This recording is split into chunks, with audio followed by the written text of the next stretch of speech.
ala hudam mir rabbihim, dilindungi Allah, dipandu Allah, dibimbing Allah, dijaga Allah. Apa koneksi pertamanya? Iman. Tapi bukan iman biasa, iman yang terus ditingkatkan sampai mendapatkan satu tanda yang disebutkan dalam Al-Quran dan dikuatkan dalam hadis Nabi SAW. Sekarang cek tanda ini. Kalau sudah ada tanda ini dalam diri kita, berarti berbahagialah kita memiliki bagian pertama dari tanda kesuksesan dan kebahagiaan. Bawa ini, tinggal buka amalnya, apapun yang Anda kerjakan, jaminannya langsung dari Allah Subhanahu wa Ta'ala. Ini bukan motivasi ya, saya bukan motivator. Ya, tapi ini langsung, jangan diragukan, langsung pesan dari Allah Sang Pencipta kita. Perhatikan, buka Quran surah ke-6, Al-An'am ayat 82. Di tanda pertamanya. Orang sukses, orang bahagia di 3 alam, dunia, alam kubur sampai akhirat. Tanda pertamanya adalah orang yang mampu mengupgrade imannya sampai dia mendapatkan ciri-ciri berikut. Alladzina amanu walam yalbisu imanahum bizulmin ulaika lahumul amnu wa hum muhtadun. Ada ayat ini? Dan orang-orang yang beriman itu, yang imannya benar, dia jaga, dia tata, benar imannya. Perhatikan, ulaika lahumul amnu. Ciri pertamanya, orang yang terus meningkatkan iman, menjaga iman, kelihatan sekali orangnya tenang. Secara pribadi tenang. Bahkan ketenangannya digambarkan oleh Nabi SAW dalam hadis yang diriwayatkan oleh Al-Imam Al-Bukhari, dan hadis ini ditempatkan di topik iman. Imam Al-Bukhari menulis kitab namanya Al-Jami' As-Sahih Al-Musnad Al-Mukhtasar min umuri Rasulullah sallallahu alaihi wasallam wa sunanihi wa ayyamihi. Disingkat Sahih Al-Bukhari. Ada 97 topik di dalamnya. Pertama, kitab Bad'ul Wahyi. Kedua, kitabul iman. Ketiga, kitabul ilmi sampai ujungnya. Tentang kiamat dan syafaat. Nah, di tempat 2, topik yang kedua, kitabul iman, nomor hadis yang ke-16. Dan dikuatkan oleh Sunan At-Tirmidzi. Al-Imam At-Tirmidzi menguatkan di kitab sunannya nomor hadis 2624. 2624. Perhatikan kalimatnya. Kata Al-Quran, ulaika lahumul amnu. Orang yang imannya benar, terus di-upgrade, terus naik, gak bercampur ya dengan hal-hal yang mengotori iman sampai dipastikan dia mendapatkan kenikmatan iman. Maka yang pertama kata Allah, ulaika lahumul amnu. Dia mendapatkan ketenangan dengan imannya, tenang, nyaman. Apa ciri terlihat dari ketenangan imannya itu? Thalathatun man kunna fihi wajada halawatal iman. Ada 3 hal pokok yang kalau dia mendapatkan 3 ciri itu, dia mendapatkan nikmatnya iman. InsyaAllah. 1, ayyakuna Allah wa rasuluhu ahabbu ilaihi min siwahima. Min siwahima. Dia menjadikan Allah dan Rasul sebagai prioritas. Prioritasnya Allah dan Rasul. Contoh gini. Dia mau makan nih. Apa makanan yang dibenarkan oleh Allah? Yang halal misalnya. Ya ayyuhan nasu kulu mimma fil ardi halalan thayyiban. Maka halal itu membimbing imannya. Karena itu ketika dia mencari yang thayyib, itu imannya disebutkan dulu. Quran surah kedua ayat 172. Ya ayyuhalladzina amanu kulu min thayyibati ma razaqnakum. Begitu dipanggil imannya, dia nggak mikir halal lagi, karena imannya langsung membimbing dia pada yang halal. Di orang yang imannya itu sudah melekat pada dirinya, yang prioritas itu Allah dan Rasulnya, mau makan dia nggak pikir yang halal. Langsung yang halal. Mana yang halal? Lalu begitu akan makan, dia ingat, dia cari bagaimana Nabi mengajarkan cara makan. Idza quddimat ta'amu khudh biyadika biyaminika ma yali. Kalau makanan itu dihidangkan, ambil dengan tangan kananmu yang paling dekat denganmu. Samillah, sebut nama Allah, bismillahirrahmanirrahim, makan. Dia praktekkan. Dia mau jalan, dia lihat bagaimana Allah menyukai jalannya orang-orang yang dengan iman dia berjalan. Wa ibadur rahmanil ladzina yamshuna 'alal ardi hauna. Hamba Allah yang penyayang itu kalau jalan-jalannya bagus. Wa idza khatabahumul jahiluna qalu salama. Dia enggak ganggu orang. Dia naik motor, enggak usil sama orang. Dia naik mobil enggak merasa hebat. Dia jalan kaki enggak merasa tinggi. Dia hormati orang lain. Dia jaga lingkungan. Kalau ada yang mengejek, memprovokasi, dia mendoakan. Allah imannya. Iman menjadikan dia tenang. Tenang. Dan menariknya, orang-orang sekitarannya pun merasa tenang dengan hadirnya dia. Itu, pernah nggak merasakan?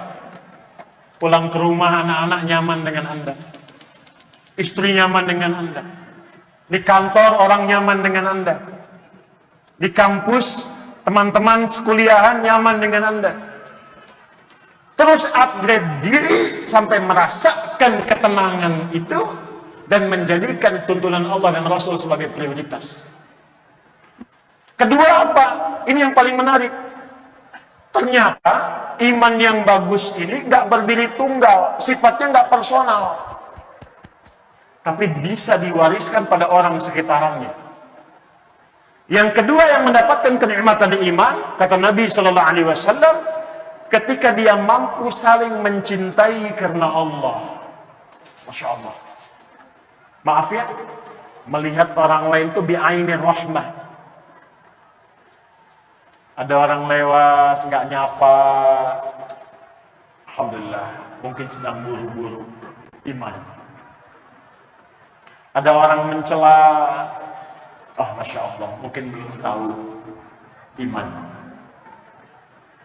Hilang sendal, cari dulu. Nggak ketemu, alhamdulillah, amanah sendal sudah saya tuntaskan dan berhenti di Masjid At-Taqwa. Mudah-mudahan jadi saksi jannah di akhirat nanti. Amin itu maksudnya hilang sendalnya. Masya Allah, iman. Jadi orang yang dapat kenikmatan iman itu antara anugerah dengan musibah, dua-duanya sama. Saat ada suka dia bersyukur, saat ada duka dia bersabar. Jadi dua-duanya sama aja, diposisikan sebagai ujian. Makanya kata Nabi, ajaban di amril mukmin. Orang kalau sudah benar imannya, perkaranya mengagumkan. Semua nggak ada bedanya. Semua dilihat sebagai ujian yang melahirkan pahala. Dapat kedudukan, inna lillahi wa inna ilaihi raji'un. Ujian dari Allah. Bukan untuk pamer. Dijaga, bikin kebijakan yang baik. Jalan-jalan lihat masyarakat.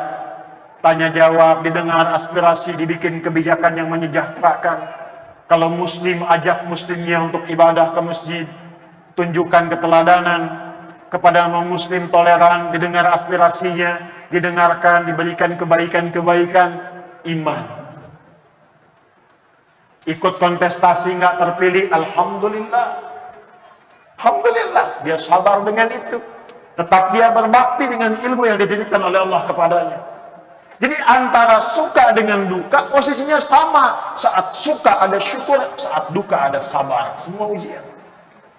Itu ajaban. Yang ketiga, dia konsisten pada kebaikan dan imannya menjaga dia pada keburukan sampai di level nggak suka ketika merasakan atau melihat sesuatu yang tidak baik. Misal, ada tayangan TV misalnya, tayangan nggak bagus, nggak sengaja terlihat, bukan cuma dipalingkan. Apa tayangan seperti ini nggak layak ditonton, ganti aja. Kalau semua channel begini, ganti channelnya sekalian. Iman. Jadi orang beriman itu semua yang keluar manfaat. Makanya ujung ayatnya Allah sampaikan, Perhatikan kalimatnya. Wa hum muhtadun. Ulaika ala hudan mir rabbihim. Ala hudan itu kalau melekat kepada orangnya disebut muhtad. Jamaknya muhtadun. Orang yang ditunjuki oleh Allah. Nanti hasilnya apa? Semua bagian tubuhnya. Ini bagian pertama. Semua bagian tubuhnya dari ujung kepala sampai ujung kaki, ya, itu semuanya dibimbing oleh imannya supaya mengerjakan semua yang bermanfaat. Jadi kalau kita riset dari ujung kepala nih, contoh ini, mata nih ya, mata itu fungsinya melihat. Tapi kalau sudah sampai ke level ini,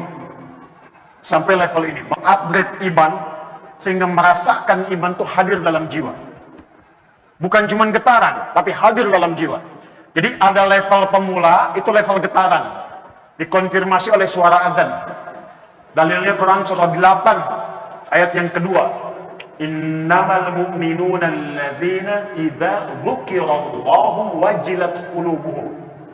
Orang yang punya iman itu cirinya diantaranya bisa diuji. Kalau diperdengarkan nama Allah, ada getaran konfirmasi di jiwanya. Karena itu 5 kali dalam sehari diperdengarkan nama Allah. Didengar telinga kita. Telinga ini bahasa Arabnya udhun. Jamaknya adzan. Adzan itu jamak dari kata udhun, artinya telinga.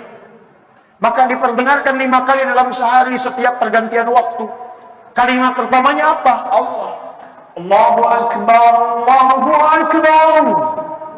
Kedengaran, yang dengar telinga, tapi yang konfirmasi hati. Makanya di hati kecil kita mengatakan, membisikkan, cepat, sudah adzan.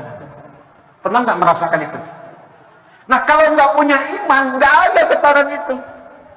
Allahu Akbar, Allahu Akbar. Suara apa nih kenceng banget? Kecilin. Ya.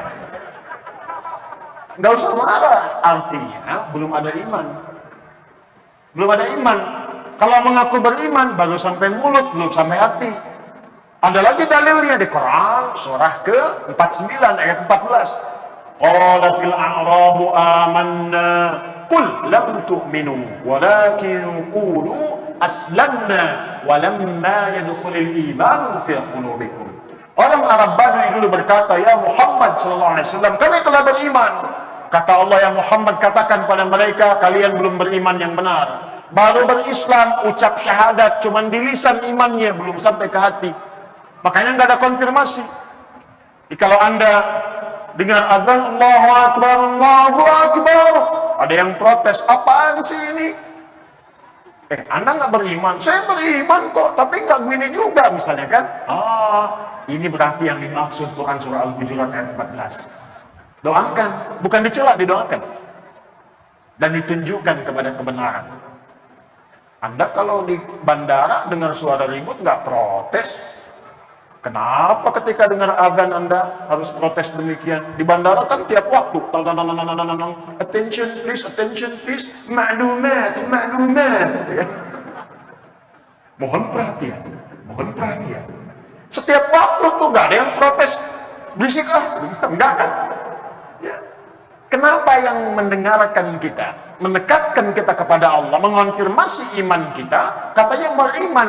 Kalau yang belum beriman jangan disoal, didoakan. Ini yang mengaku beriman menyoal. Itu yang patut digarisbawahi. Itu konfirmasi dasar. Nanti kalau sudah melekat menjadi yu'minun. Orangnya mukmin, jamaknya mukminun. Maka imannya bukan hanya jadi getaran, tapi jadi sinyal yang membimbing semua bagian tubuh. Maka ketika mata akan melihat, Allah memerintahkan pada imannya bimbing matanya. Quran surah ke-24, surah Cahaya, An-Nur, ayat 30 untuk laki-laki, 31 untuk perempuan. Qul lil mu'minin, imannya dulu. Yaghuddu min absarihim. Katakan pada pria-pria yang merasa sudah mukminin, punya iman, mengupgrade imannya. Yaghuddu min absarihim, bimbing pandangannya. Lihat yang baik. Yang tak baik menurut imannya palingkan.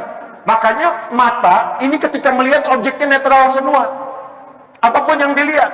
Tapi yang membedakan nanti iman. Ini gambar agak bagus nih, kata imannya. Kalau akal itu cuma mencerna, akal itu cuma merumuskan. Iman itu memberikan nilai pada pencernaan akal. Diperintah akal, rumuskan itu nggak benar. Kalau nggak punya iman, dianggap benar aja. Makanya saya kemarin di Amerika, saya nggak lihat ya, dengar cerita aja gitu. Ya. Yang aurat tampak, gambar biasa, yang sana sini. Alhamdulillah Ustaz datangi musim dingin. Kalau musim panas, di sini katanya terbuka semua. Dalam hati Ustaz emang lihat. Ya. Tapi kita lihat ya, gambarannya apa? Itu dianggap biasa karena nggak ada iman. Menurut akalnya itu pakaian terhormat. Menurut akalnya itu biasa. Menurut iman itu nggak biasa, mengumbar syahwat, bisa memancing maksiat, bisa menjadikan perilaku yang tidak normal nantinya. Sedangkan manusia itu makhluk terhormat, diciptakannya itu dengan mulia. Quran surah 17 ayat 70. Walaqad karramna bani Adam. Kami telah muliakan, kata Allah, dengan keagunganku semua anak cucu Adam. Makanya Allah jaga supaya semua bagian tubuhnya mulia. Dipakein pakaian supaya mulia, dibedakan dengan binatang. Dijaga supaya lisannya tidak bertutur yang tidak mulia. Dijaga supaya tangannya tidak bertindak yang tidak mulia. Dijaga supaya pandangannya tidak menatap yang tidak mulia. Dijaga untuk kemuliaan. Makanya muncul hukum haram. Haram itu seakar dengan kata hurmah, hormat. Kenapa muncul haram? Menjaga kehormatan supaya tidak hilang martabat kita di hadapan Allah Subhanahu wa taala. Sebab kalau sudah maksiat, kehormatannya runtuh. Coba diviralkan. Ini ada anggota dewan fulan, hobinya nonton film porno misalnya. Terus viral, kehormatan Anda runtuh.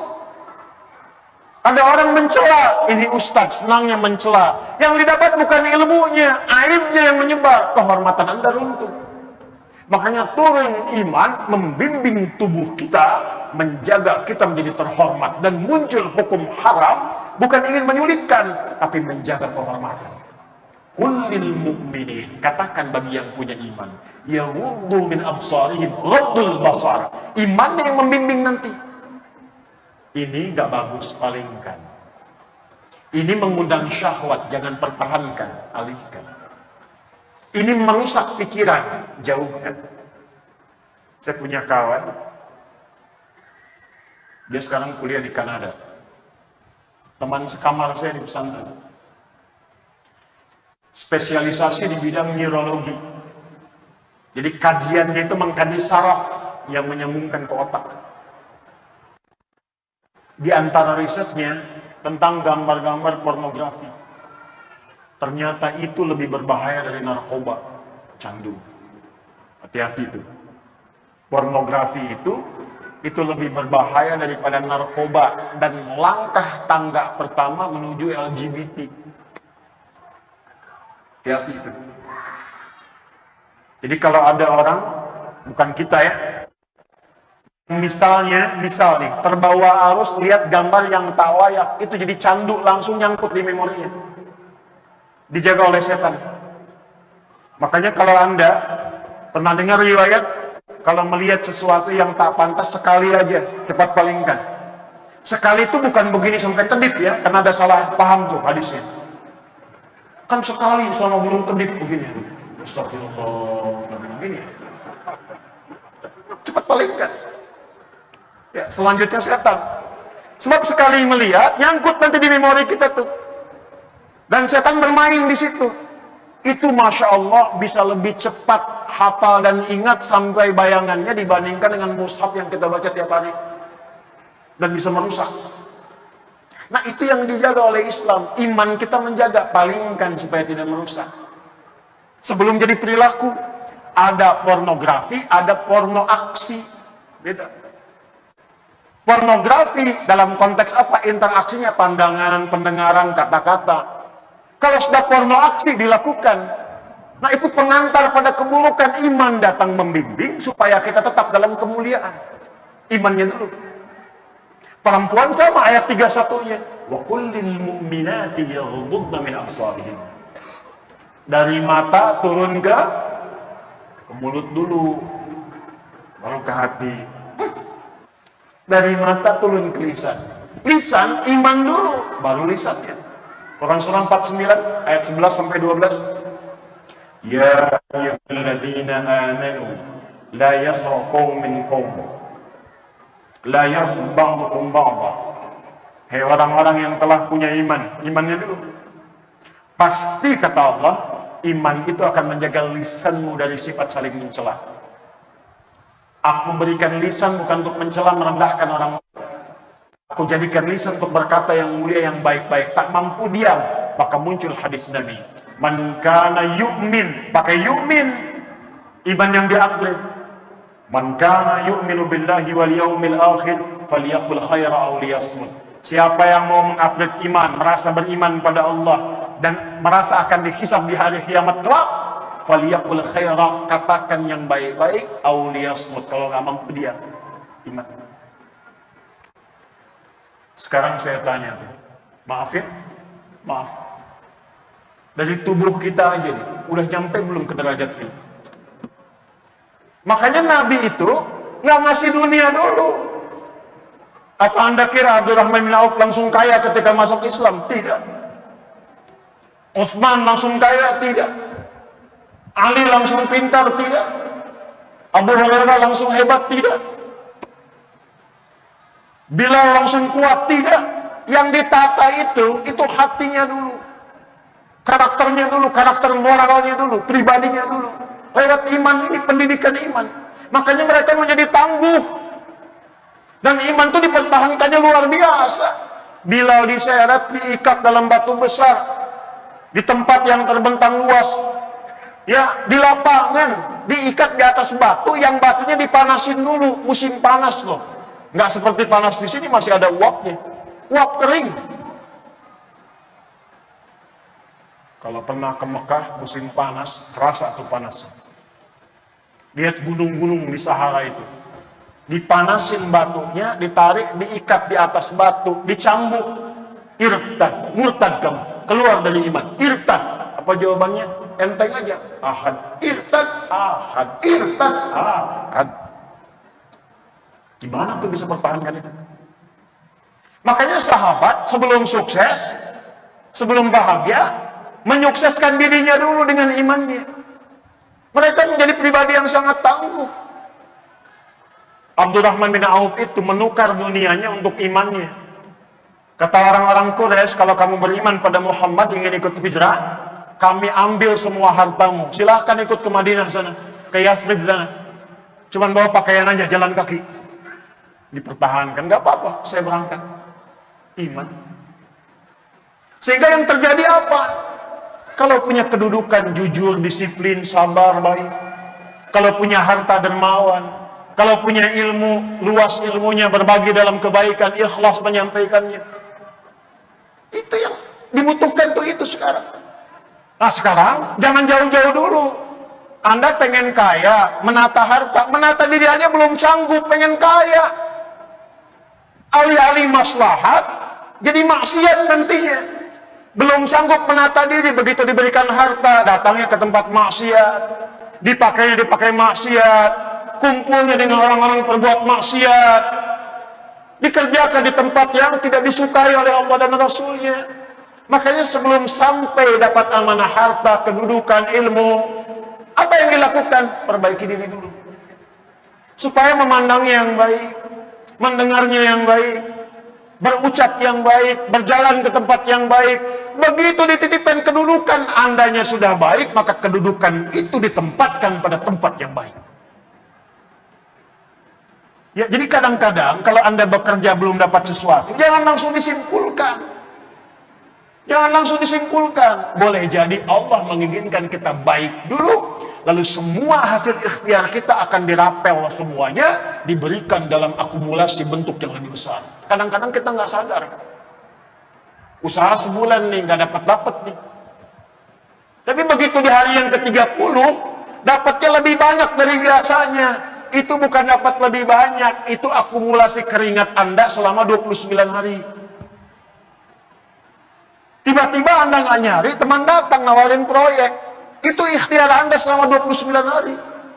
Tapi selama 29 hari itu Anda dididik oleh Allah bersabar, dididik tawakal, dididik yakin, dididik dekat dengan Allah, dididik husnudzan. Itu yang mahal sekali teman-teman.